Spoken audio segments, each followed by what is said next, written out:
హంతకుడు హత్యకి ఉపయోగించిన ఆయుధం. రెడ్డి సార్. సాక్షుల్ని పిలువు. రండయ్య. నమస్తే సార్. పేర్లేంటి? పాండు సార్. సీను సార్. వాళ్ళ దగ్గర సంతకాలు తీసుకో. ఇక్కడ సంతకం పెట్టండి.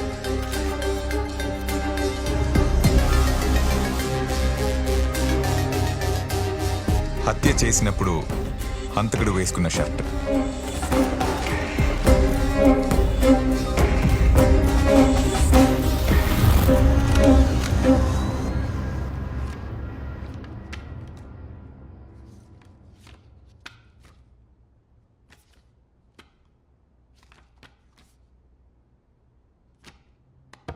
ఇతని తరపున వాదించడానికి డిఫెన్స్ లాయర్ వచ్చారా?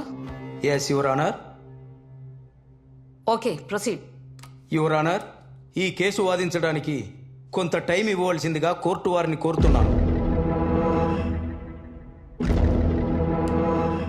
బండి సూర్యప్రకాష్కి 14 రోజులు కోర్టు రిమాండ్ విధిస్తోంది. మేడం, నన్ను 3 రోజులు సెల్లో పెట్టి బాగా కొట్టారు మేడం. ఆ షర్ట్కి ఆ కత్తికి నాకు ఏ సంబంధం లేదు మేడం.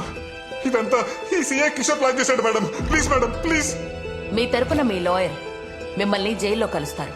మీరేం చెప్పాలనుకున్నారో మీ లాయర్కి చెప్పండి.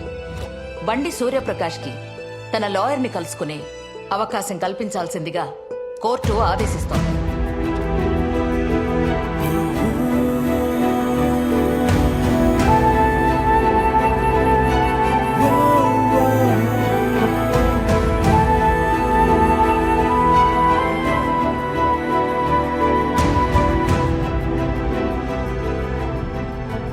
కోర్టు నాకు ఇచ్చిన లీగల్ ఎయిడ్ సర్వీస్ కూడా మేనేజ్ చేసి 14 days రిమాండ్ పడేలా చేశారు.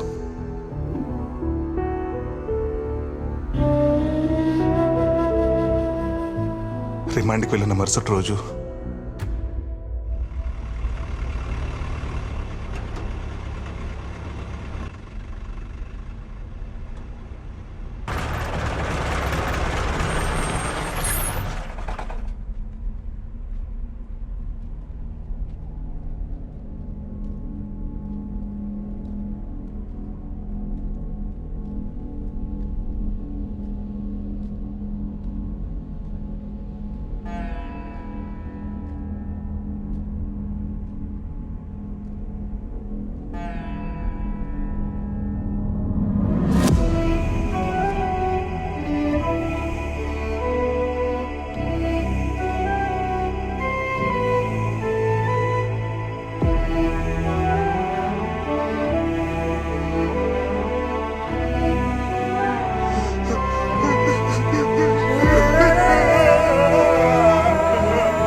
ఒరే నాన్న, మనకెందుకురా ఏసీ? ఊరుకోండి నాన్న, ఈసారి అండ్లెక్కమంట. ఆ వేడి మీరు తట్టుకోలేరు.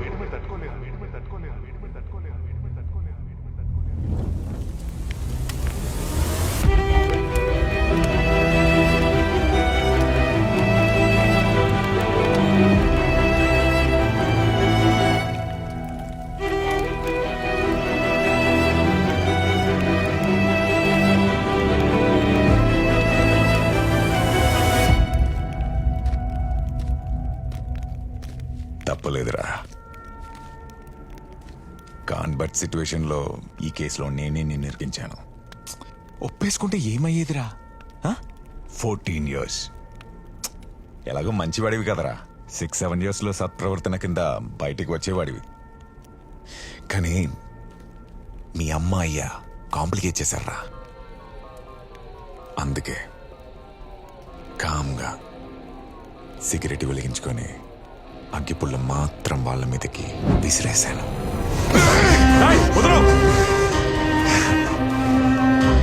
అప్పుడు బ్రతికిస్తారేమో అని చిన్న డౌట్ వచ్చిందిరా. మళ్ళీ ఇంకో సిగరెట్, ఇంకో అగ్గిపుల్ల.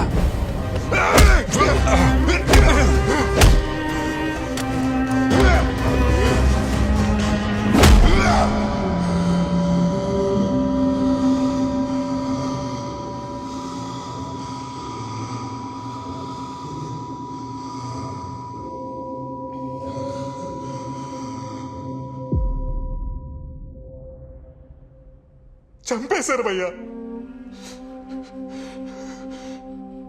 డ్యూటీలో ఉన్న పోలీస్ ఆఫీసర్ని కొట్టానని నా మీద ఇంకో కేసు ఫైల్ చేశారు.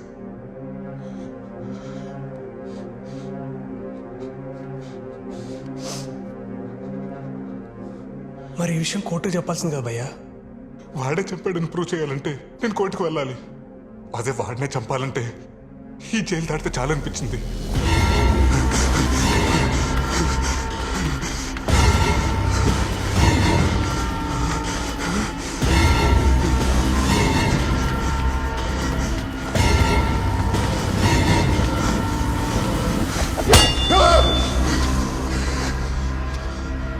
తప్పించుకోవడానికి 2 సార్లు ట్రై చేశాను. దానికి ఇంకొక సెక్షన్, ఇంకో 2 కేసులు. నాకు అప్పించిన పరమేశ్వర బాబాయ్ ఏమో ఆ 10 లక్షలకు నాకు ఏ సంబంధం లేదు. నేనెవరో కూడా తెలియని వాడేమో ఇతను రాజగోపాల్ గారిని చంపటం నేను కళ్ళారా చూశానమ్మా. అప్పటి నుంచి న్యాయం కోసం కోర్టుకు వెళ్తున్నానో వాయిదాల కోసం కోర్టుకు వెళ్తున్నానో కూడా నాకు తెలియదు. కోర్టు మెట్లు, జైలు గోడలు చూస్తూ సంవత్సరం గడిచిపోయింది.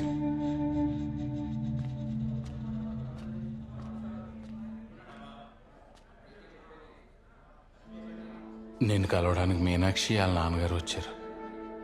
రండి అంకుల్.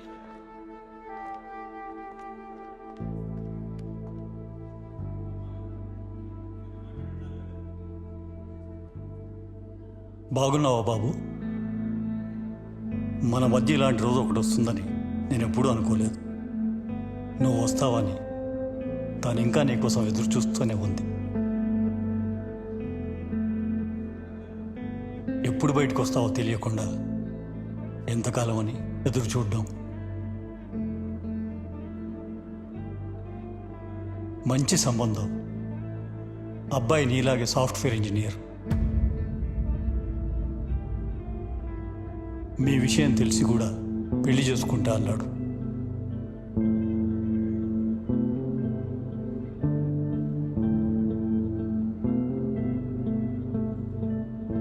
నిజమే మీనాక్షి, నేను ఎప్పుడు వస్తానో తెలియదు. అసలు వస్తానా రానో కూడా తెలియదు. వచ్చిన జాబ్ నుంచి ఇంటికి రావడానికి, జైలు నుంచి ఇంటికి రావడానికి చాలా తేడా ఉంది. నన్ను ప్రేమించినందుకు నీకు శిక్ష పడకూడదు. Advance happy married life Meenakshi.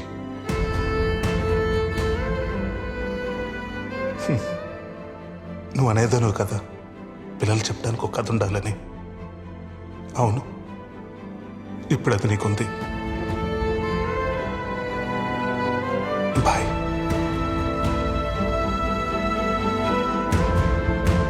ఉంటాం బాబు.